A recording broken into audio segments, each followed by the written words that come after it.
I'm Nova M. Baimonti, and we're here at the New York City premiere of We Own the City. How are you feeling this evening on this premiere? I feel great. It's great. It's great to see everybody, our cast, our crew, to celebrate the work. It's always special to have these evenings. Definitely, and especially after King Richard and the Oscar. How do you feel being Oscar-nominated director? That is huge. Look, it's cool. Yeah, it's cool. I think my mom appreciates it, and it's wonderful to be appreciated for your work, and that the film will live on and hopefully stand the test of time in the same way this show hopefully will. I have a good feeling about it. I would love to know, what is your process as a director in regards to choosing works, your process? Basically, how do you create the vision? I think what speaks to you, right? You know, you put on a shirt that feels good, you put on a dress that feels good, you put on a show that feels good. And I think when I read the scripts, the words jumped off the page, the meaning jumped off the page, it resonated with me. I felt like I could lend my own personal experience and also my vision to the show. It's something that you know when you try on. Does it fit?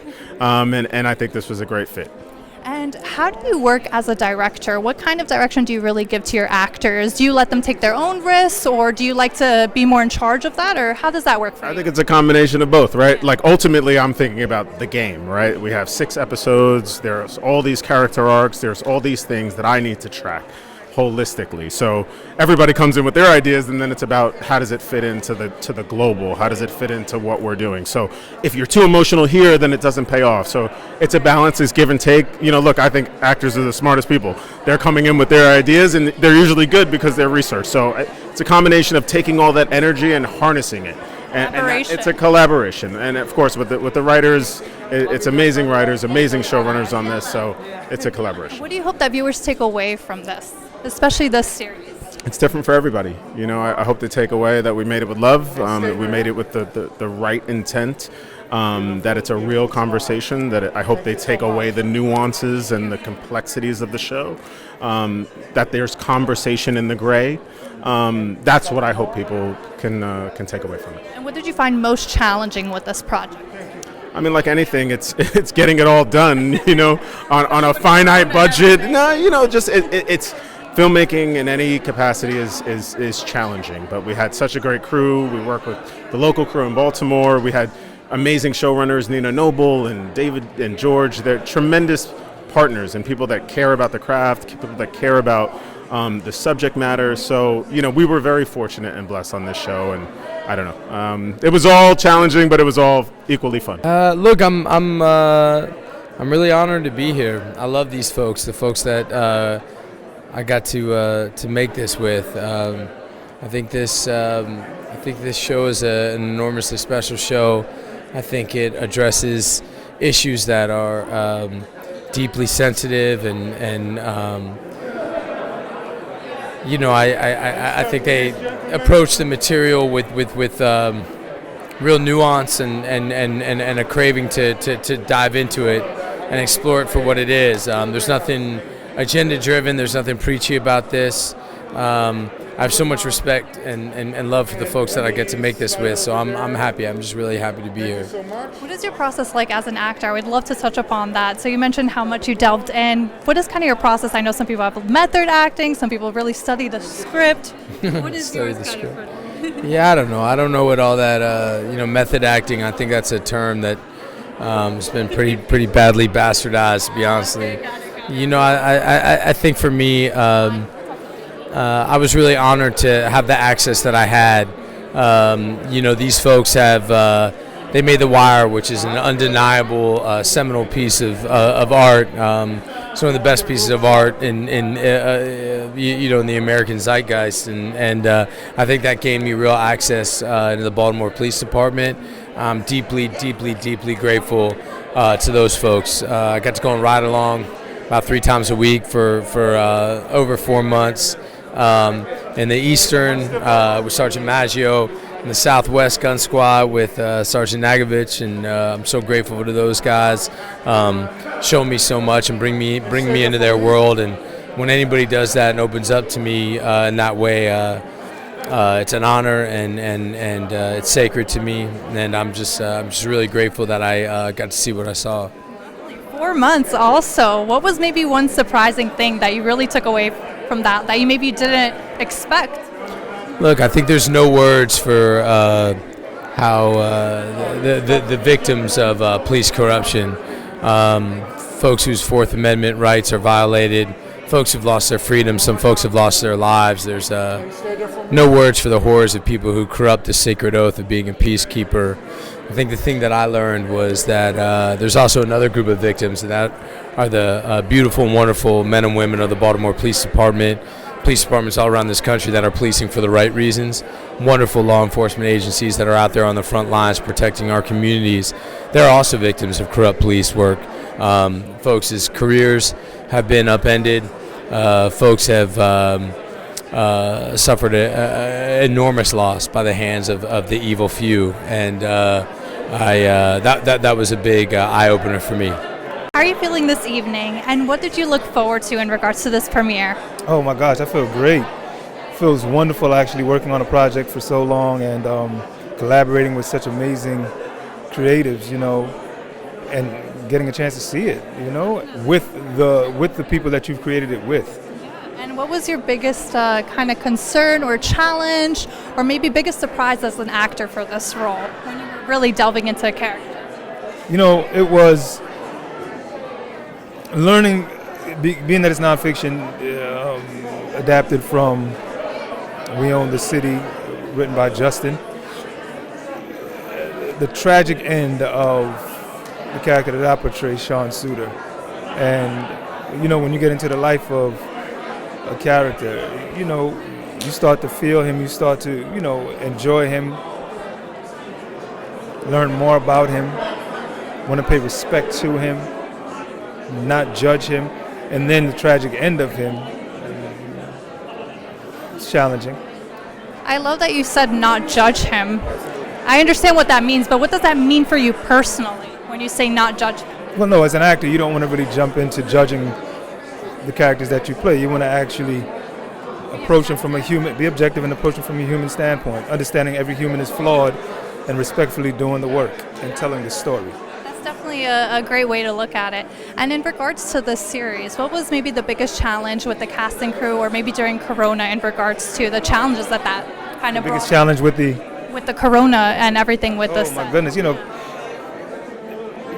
having to test all the time, and at the same time just constantly praying to God that we can complete this. But thank God we have a team and a crew, COVID specialists on set that make sure that we're tested and we are, COVID free on set, and if somebody is COVID free, they catch it early. And in regards to coming from The Wire to this now, what was that transition kind of like? And do you choose a specific genre, or how does that work for you when you're choosing a role? Well, first I want to read the material and make sure that I'm rooting for the character.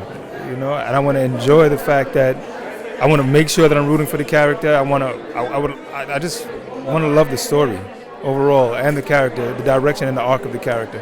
So I would love to know, what is your main thing in regards to choosing a project to work on? What do you look for? The script, the story, the people involved, the people who are writing it, the other actors, the director. I mean, just the whole.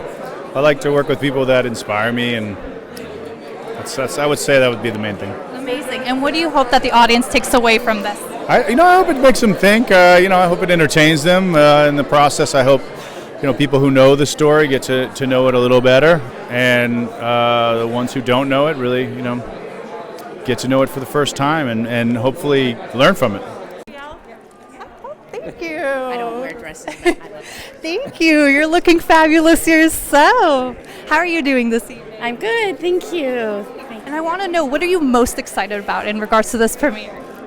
You know what? I'm excited to see how people take the story. I'm also really excited to see the cast and the crew again. So I think it's going to be a great night. Amazing. How did the Corona whole situation affect really filming? I would love to know that process. It was amazing, right? For me, because at the time I was president of the union, and so we went and put the protocols into place. So it was amazing to be able to work and say, I feel safer here than I did in the grocery store.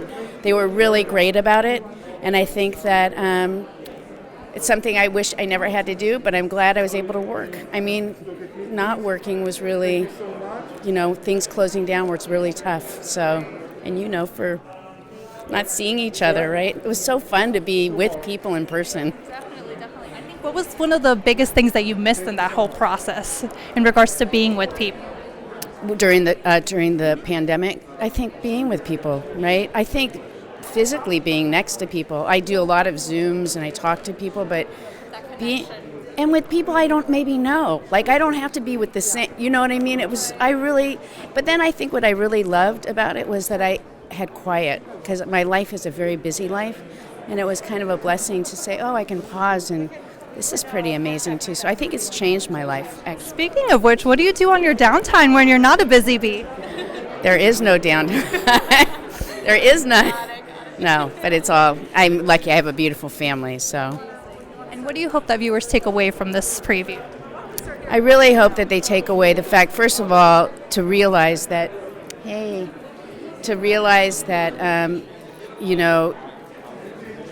that we have a voice. I think that people can make a difference, and the people have to continue trying to reach out. I hope they take away the fact that nothing is hopeless. There are dark times, but actually, if people fight and stand together, there are times that will change, and I think it's a really important message. It's a profound story. Have you seen it all? I mean, oh my God. Wow. Looking forward to it. Thank you so much, and enjoy the evening. I'm so honored to be back 20 years later. David Simon, George Pelecanos, Nina Noble, Ed Burns, the whole Wire crew. I was casted as Poot 20 years ago. Now, 20 years later, I'm playing a police officer, Gordon Hawk, on HBO's limited series We Own the City. This is big. It's a full circle moment for me. I'm honored, just to be still working in this business. And like you said, with COVID happening, to us having to follow all of the protocols with taking a COVID test, getting vaccinated, getting boosted, today it makes me feel grateful and thankful. It was all worth it. It was all worth it. Well, what would you tell that young kid 20 years ago? You know what? I would tell that young Trey Chaney 20 years ago, keep following your dream, because it's going to lead you to something great. And tonight is the representation of great. Renato Marcus Green, our director. Come on. This is like, especially after this humongous. Yeah, this is huge. Yes, this is his year too. Now I'd love to know, when you're choosing projects, what do you really look for as an actor? What really draws you in? Well, I want to be able to tell the truth with my character. And, coming from The Wire 20 years ago to now We Own This City, one thing about David Simon, George Pelecanos, Nina Noble, the whole crew, they tell the truth. And as we know, sometimes the truth hurts. But it's a message. It sets you free. It sets you free. The truth sets you free. But it's a message that has to be conveyed. And that's the only way people are going to get it. Let's have the conversation. Definitely. And what do you hope that everybody takes away from this premiere? Let's try to live better and try to treat people with dignity and respect. That's what I want people to take away from this. You got to be treated with the dignity and respect. I love it. Yeah. Thank you so much. Congratulations. Enjoy your evening. Thank you. How are you all doing this evening? Good. How are you doing? Good. So how does it feel being back on set, being at the premieres, especially during Corona? It's great. It's nice to be with people and with good people. And Dave actually had his first day on set. He was not an actor, but he's a police officer. Look at that. How was that experience? It was quite the experience. It was a lot of fun. He's very good. He's in episode 2, I think. So how was that transition for you? It wasn't much of a transition. I just showed up and just figured it out and swung it. I love it. Improvisation is a part of acting, so I definitely love that. So in regards to choosing projects, what do you both look for? Well, he's a police officer, so he chooses projects based on what they give him. Look for good people, David Simon, George Pelecanos. You rarely get to choose the actors you work with, but you're very lucky when you get a cast like this who likes to work hard and are good at what they do. Definitely, yeah. And what was the biggest challenge for this? Playing this guy. Biggest challenge, I think, was following the story. It's an intricate story, and luckily we had a good book. Justin wrote a good book for us to follow, and the script was good, but it took a lot of work figuring all the pieces out. And what kind of vision did you provide for everybody to follow? I just was out there doing my job and just, You gave a great interview to the Baltimore Sun. I watched a long video of him explaining the case. That's when I finally understood it. So I had a great video of him.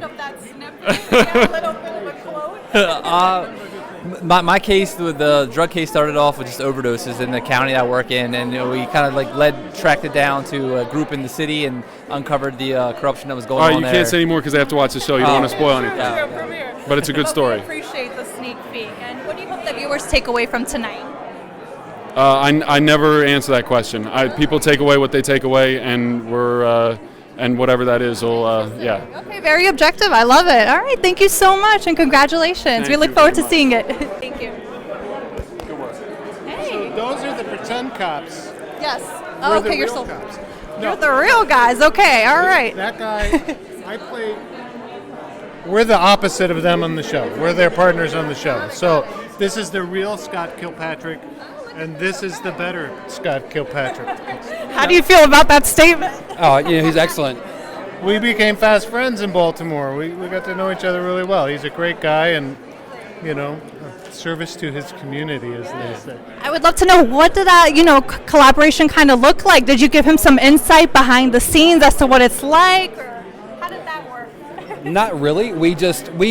So I reached out to his publicist, manager, and I said, hey, I hear he's playing me. Is there any chance we could link up? And we've kind of talked ever since.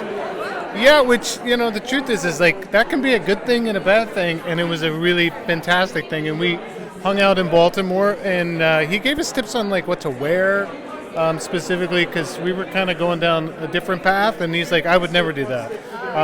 And little things like that. We didn't go and do crazy, ride-alongs or anything, or arrest anybody together, but really got to know each other and went bowling with those dopes over there and had a great time. It was awesome. Amazing. Yeah. How was that process like, kind of getting back on set after Corona? I mean, it's such a big deal even coming to the premiere tonight. Yeah, I mean, it's such a weird thing that people feel like COVID's over, but it kind of isn't, and so we're all testing, and we're testing at home.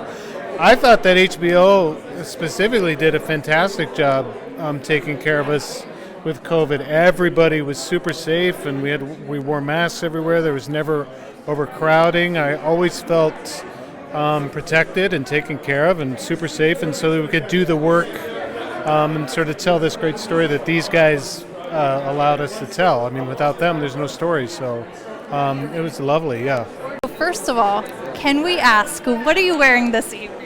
It's something old that I found in my closet that hadn't been worn yet, and I was like, tonight feels like a perfect time to throw it on. So kind of like spring cleaning and then discovering new things. Yeah. A little spring cleaning, find something new, something old that's new. It's all good, yeah. How would you describe your excitement this evening? What are you most looking forward to? I think I'm always most forward to seeing my castmates.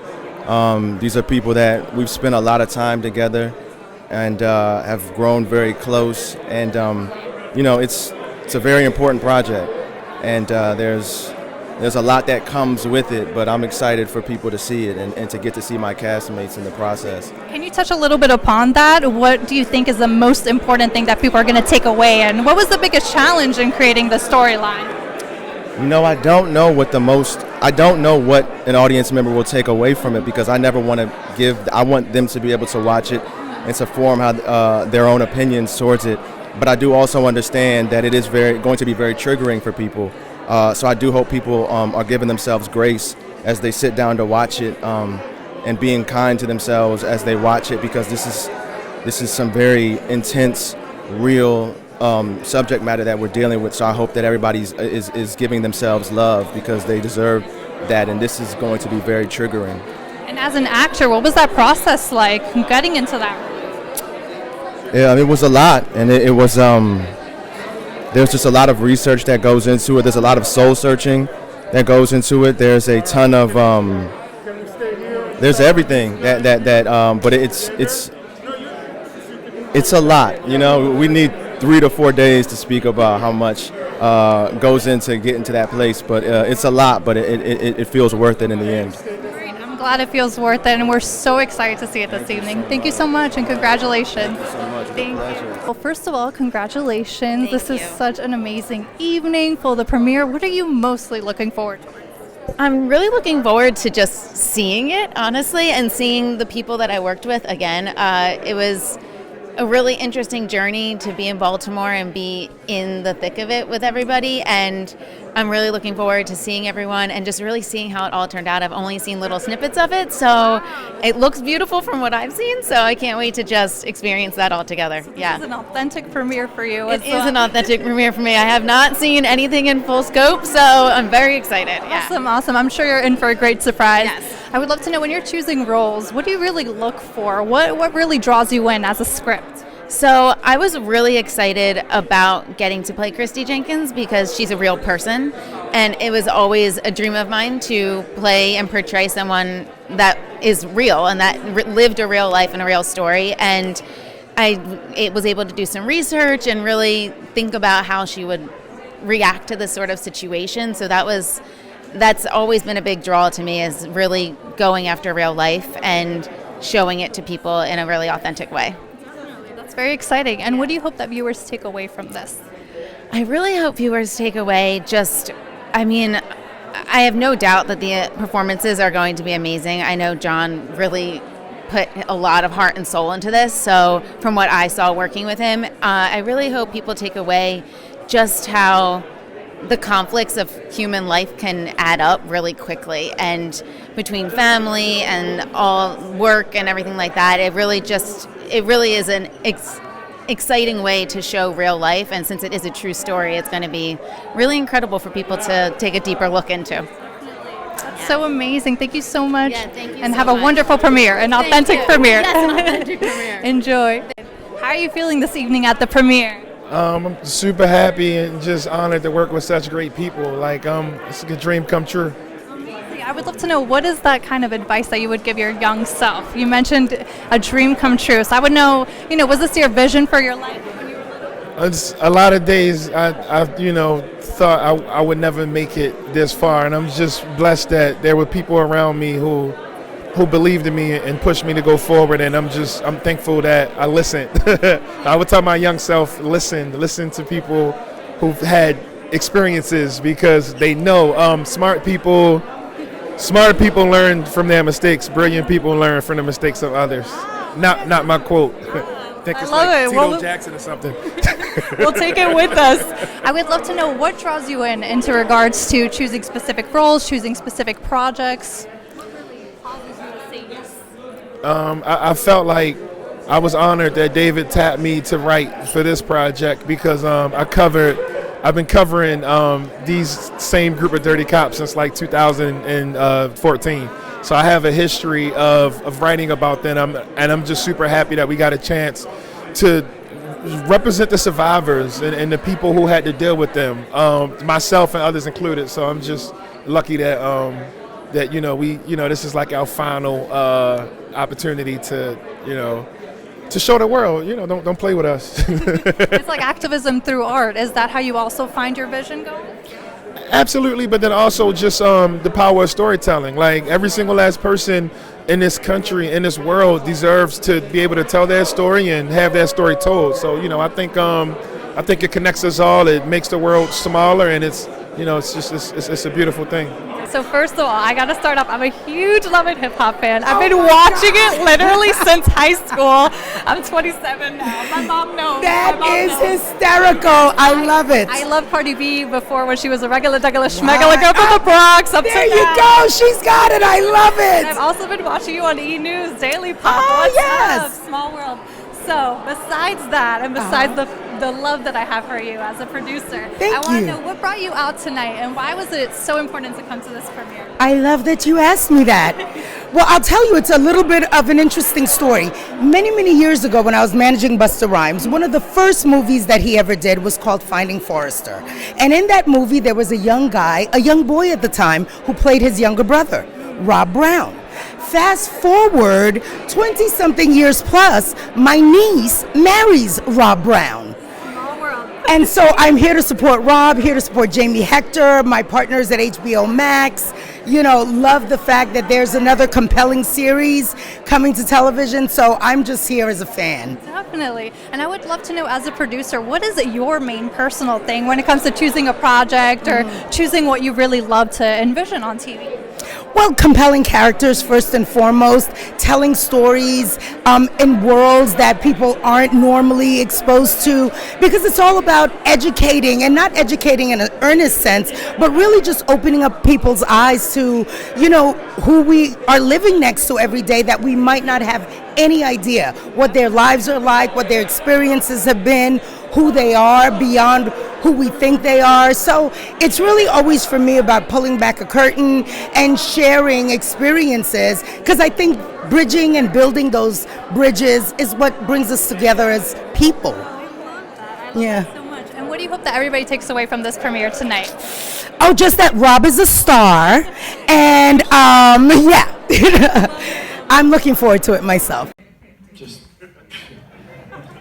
you know, enormously grateful to be a part of this, to explore these issues that are incredibly complicated at a time when discourse in this country is so it's such an awful state, where it's just a bunch of flag waving from the polls and everybody claiming a different side, to be able to dive into the messy nuance of it all with these you know, unbelievable artists is a privilege of a lifetime. Look, to get a front row ticket like I got, there's no words for the you know, for the victims, folks whose Fourth Amendment rights were violated, folks who lost their freedom, folks who lost their lives. There's no words for how awful that is at the hand of police corruption. But I also learned something else, and that was the good, the wonderful men and women of the Baltimore Police Department who police with integrity, who follow a code, who are policing for the right reasons, who come from the community, who love the community. I made some lifelong friends who are part of that department, and for me, that was eye-opening and a gift, and I'm so grateful to those folks for opening their lives to me and telling me their story. And this was a hard and sensitive story for the city of Baltimore, but this group, you know, tried to tell the story with real reverence and respect. And we told this story with Baltimore and for Baltimore and by Baltimore, and for that, you know, I hold my head high.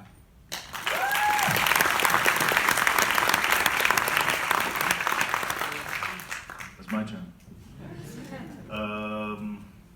What was the question again? No, I'm just kidding. I know what the question was. I mean, I'm from Baltimore, so I'd echo what David said earlier. I knew the story very well from the beginning, following Justin's reporting. I think he's here, right, Justin? There you are. I followed his reporting, follow him on Twitter, followed, you know, for years. In fact, reached out to him early on. I think it was, you know, post Freddie Gray, and just telling him what a great job I thought he was doing, because his job seemed incredibly hard, reporting on all of this in the city, and we struck up a friendship. And I always thought that these things really were, you know, would, as David said, make an incredible piece of cinema. So I don't know, but in terms of, what was the other, I'm sorry, it was a lot of people answered, so I'm tired. No, you're doing, the question was, the question was, how did you develop a friendship with Justin, and, you know, what were some of the things? I talked to you earlier today, so I'm a little, I wasn't sure. Anyway, go on, Smith. I'm tired. I'm sorry. I got nothing good to offer you. Josh Charles, ladies and gentlemen.